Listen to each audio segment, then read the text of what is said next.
Now, your 2 Works For You weather, sponsored by Executive Homes.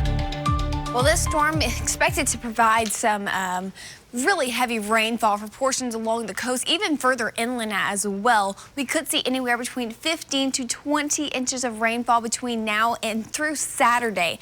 Also here in the purple, that's 10 to 15, and then 4 to 10 that you see in the yellows and the reds there. So really going to be watching out for flash flooding and river flooding, as well as that storm surge. We can see 4 to 8 feet along the coastline as well. Water's already rising along the Mississippi and Alabama coastline for this morning. Now, the storm is expected to make landfall as we head into later on today and into the nighttime hours. We have that hurricane warning out in effect for portions of eastern Louisiana, all of the Gulf Coast of Mississippi, and for Alabama as well. Now, we see this eye wall really starting to develop here on radar. Those outer bands impacting the Florida Panhandle, where they're going to see their shot at some severe weather for today as the storm continues to push to the northwest. Now, we are expecting this storm to take a turn eastward. Exactly when that happens, we're still fine-tuning that, but we do see this eye wall continue to develop as we head into this afternoon, again providing that threat for severe weather for the Panhandle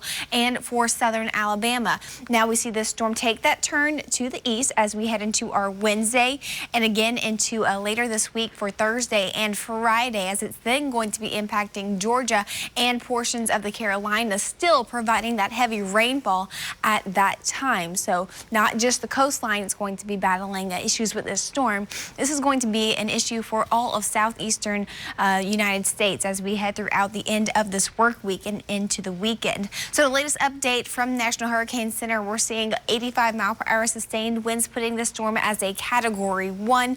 We are continuing to track this as it moves into the Twin States. We are expecting it to contain its strength at around 85-mile-per-hour sustained winds as we head into our Wednesday morning, and then decreasing down to around 40-mile-per-hour sustained winds as we head into our Thursday morning. So anywhere within that cone is where the eye of that storm has room to kind of weeble wobble until it makes a landfall along the coastline. So we now only have one named storm left on our 2020 Atlantic Basin Hurricanes names list, and that's Wilfred. So we've made it through this list rather quickly this season. Last time we made it through the entire list was the year 2005. So that was a really historic year with Katrina and Rita with those storms. So we all remember that year, detrimental year in terms of tropical activity.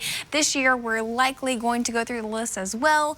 Also, we're then going to go off to the Greek alphabet. So we have a really busy tropics. Right now, Renee has dissipated, so we don't have to worry about her anymore. But Sally, Paulette, Teddy, and now we have Vicky off the coast of Africa right now as well.